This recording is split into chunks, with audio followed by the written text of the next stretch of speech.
హైదరాబాద్లో మహిళా క్రికెటర్లతో కోచ్ అసభ్య ప్రవర్తన కలకలం రేపుతోంది.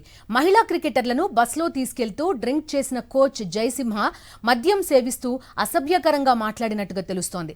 అయితే జయసింహకి అడ్డు చెప్పకుండా ఎంకరేజ్ చేసిన పూర్ణిమారావు ప్రవర్తనపైన అభ్యంతరం వ్యక్తం చేస్తున్నారు మహిళా క్రికెటర్లు.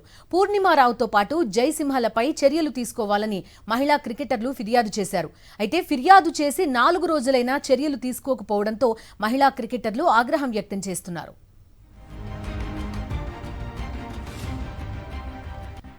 మహిళా క్రికెటర్లు ఏమని కంప్లైంట్ చేశారు, ఆ రోజు అసలు ఏం జరిగింది, పూర్తి డీటెయిల్స్ అడుగుదాం. మా కరెస్పాండెంట్ సాయి కిరణ్ లైవ్ లో సిద్ధంగా ఉన్నారు. సాయి కిరణ్, ఏం జరిగింది? ఏదైనా టోర్నమెంట్ కి వీళ్ళంతా ట్రావెల్ చేస్తున్నారా? మహిళా క్రికెటర్లు ఏమని కంప్లైంట్ చేశారు? బిందు, హైదరాబాద్ మహిళల క్రికెటర్కు హెడ్ కోచ్గా ఉన్నటువంటి విద్యుత్ జయసింహ మహిళలతో తరచుగా అసభ్య ప్రవర్తన చేస్తున్నాడు. వారితో వెళ్తున్నటువంటి సమయంలోనే బస్సులోనే విస్కీ తాగుతూ ఆల్కహాల్ తాగుతూ వారిపైన అసభ్యంగా ప్రవర్తిస్తున్నాడంటూ కూడా వారు ఫిర్యాదు చేశారు. అలాగే విద్యుత్ జయసింహతో పాటు పూర్ణిమారావు కూడా అయితే చీఫ్ సెలెక్టర్గా ఉన్నారు, తను ఈ మొత్తం చర్యలకు అడ్డుపడుతున్నారు. అంటే వీరు ఎక్కడైనా కంప్లైంట్ చేద్దామన్నా కూడా వారిని కంప్లైంట్ చేయకుండా అతన్ని సపోర్ట్ చేస్తూ వస్తున్నట్టు కూడా ఈ ఇద్దరి పేరుకు సంబంధించి హైదరాబాద్ క్రికెట్ అసోసియేషన్ అధ్యక్షుడికి ఫిర్యాదు చేశారు.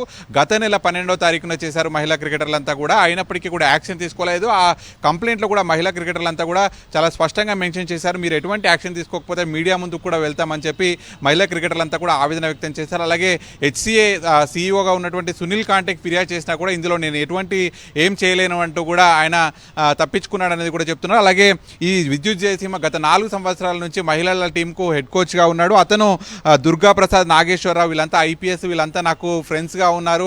అలాగే ఇందులో వాళ్ళ బ్రదర్ కూడా సీనియర్ కోచ్గా ఉన్నాడు హెచ్సిఏలో. సో మీరు ఏం చేయలేరు నన్ను అంటూ కూడా అతను మహిళా క్రికెటర్లకు వార్నింగ్ ఇస్తున్నాడని చెప్తున్నారు. సో మహిళా క్రికెటర్లు తరచుగా చాలా ఇబ్బంది పడుతున్నారు. అంత ఓపెన్గా బస్సులోనే మద్యం సేవిస్తున్నాడు విద్యుత్ జయసింహ. అయితే టోర్నమెంట్ జరిగేటప్పుడు కావచ్చు, మహిళలు వెళ్తున్నప్పుడు ఇదంతా కూడా చాలా ఇబ్బందికరంగా మారిందని చెప్తున్నారు. ఇప్పటికైనా అతని మీద యాక్షన్ తీసుకోవాలని మహిళా క్రికెటర్లంతా ఆవేదన వ్యక్తం చేస్తున్నారు. చర్యలు తీసుకోపోవడానికి కారణం ఏంటి సాయి కిరణ్? అంటే కేవలం ఇన్ఫ్లుయెన్స్ మాత్రమేనా? ఇలా అసలు ఉండకూడదు కదా, రూల్స్కి కూడా విరుద్ధం ఇది. ఖచ్చితంగా ఇన్ఫ్లుయెన్స్ మాత్రమే చెప్పొచ్చు. మహిళల క్రికెట్ అంటేనే అంతంత మాత్రం ఎంకరేజ్మెంటే ఉండదు.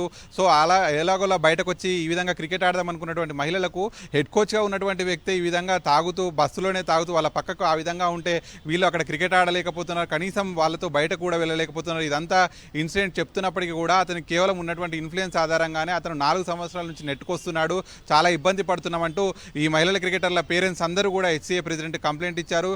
వీళ్ళందరూ కూడా ఇంకా దీన్ని ముందుకు తీసుకెళ్లడానికి కూడా ప్రయత్నిస్తున్నారు. ఓకే సాయి కిరణ్.